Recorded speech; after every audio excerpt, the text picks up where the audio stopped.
नमस्कार लाडक्या बहिणींनो, स्वागत आहे तुमचं आपल्या लाडक्या क्रिएटिव्ह मराठी या चॅनलमध्ये। तर पहा, लाडक्या बहिणींना अर्जंट सूचना आलेल्या आहे।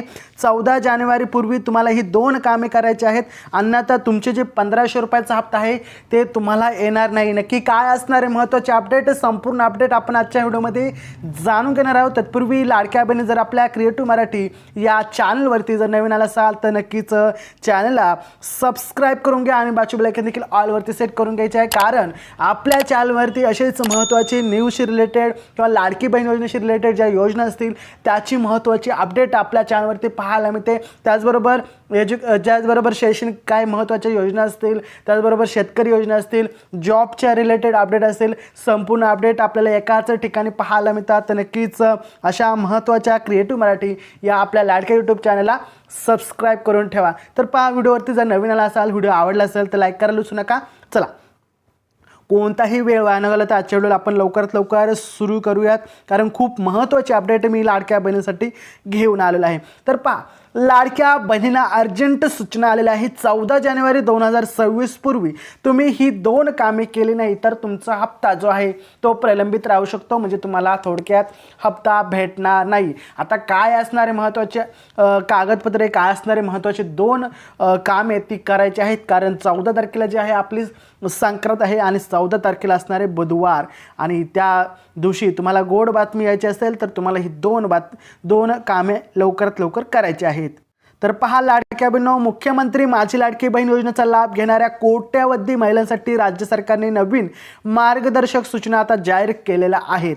9 जानेवारी 2026 रोजी मिळालेल्या ताज्या अपडेटनुसार जर आपण पाहायला गेलो तर ज्या महिलांची KYC किंवा आधार लिंकिंग प्रलंबित आहे, म्हणजे ज्या लाडक्या बहिणीने अजून देखील KYC केली नाही आणि ज्यांचं जे काय आहे आधारला बँक लिंक नाही आहे, त्यांना मकर संक्रांतीचा हप्ता मिळण्यास अडचण येऊ शकते, असं त्यांनी सगळं सांगितलेलं आहे 9 तारखेला। पहा पुढे, त्यामुळे जर आपण पाहायला गेलं तर सरकारने स्पष्ट केलेलं आहे की 14 जानेवारी 2026 पर्यंत ज्या महिला खालील 2 महत्त्वाची कागदपत्रे कामे करतील त्यांनाच 1500 रुपये भेटणार गिफ्ट म्हणून, अन्यथा ते पैसे भेटणार नाही। आता ही 2 अर्जंट कामे कोणते असणार ते आपण या ठिकाणी पाहूयात। प्रथम जे काम आहे ते आहे आधार KYC प्रमाणीकरण। योजनेच्या पारदर्शकता आणण्यासाठी सरकारने सर्व लाभार्थ्यांना KYC आता बंधनकारक केलेले आहे। ज्या महिलांचे अद्याप देखील आपल्या मोबाईलवरून नारी शक्ती दूत ॲपद्वारे किंवा सेतू केंद्रावर जाऊन KYC केलेले नाही, त्यांचे नाव पात्र यादीतून तात्पुरते वगळले जाऊ शकते, असं या ठिकाणी सांगण्यात आलेलं आहे। पहा पुढे महत्त्वाचे अपडेट आहे। दुसरं महत्त्वाचं काम आहे बँक खात्याशी आधार लिंक नसणे, म्हणजे केवळ आधार कार्ड असणे पुरेसे नाही आहे। पहा लाडक्या बहिणींनो, जर तुमचं जे बँक खातं आहे त्या बँकेला आधार लिंक नसले तर तुम्हाला जो लाभ आहे तो लाभ भेटणार नाही। म्हणून सर्वप्रथम तुम्हाला आधार कार्डला बँक लिंक करून घेणे किंवा बँकेला आधार कार्ड लिंक करून घेणे आवश्यक आहे। यासाठी तुम्हाला बँकेत जाऊन फॉर्म भरणे आवश्यक आहे। जर असेल तर काही हरकत नाही। आता मुदत 14 जानेवारी 2026 पर्यंत अंतिम मुदत दिलेली आहे, त्यामुळे लवकरात लवकर ही कामे करून घ्यायची आहेत।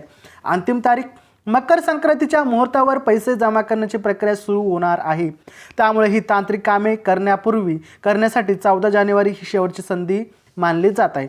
परिणाम, जर ही प्रक्रिया पूर्ण केली नाही तर तुम्हाला जानेवारीचा हप्ता थांबवला जाऊ शकतो आणि तुम्हाला पैसे भेटणार नाहीत। आता पैसे चेक कसं करायचं किंवा फॉर्म कसं चेक करायचं हे आपण पाहूयात।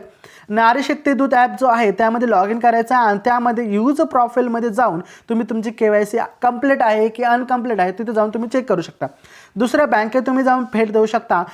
तुमच्या शाखेमध्ये जायचं आहे प्रथम आणि माझे खाते DBTसाठी पात्र आहे का याची खात्री करून घ्यायची आहे। ही महत्त्वाची 2 कामे आहेत।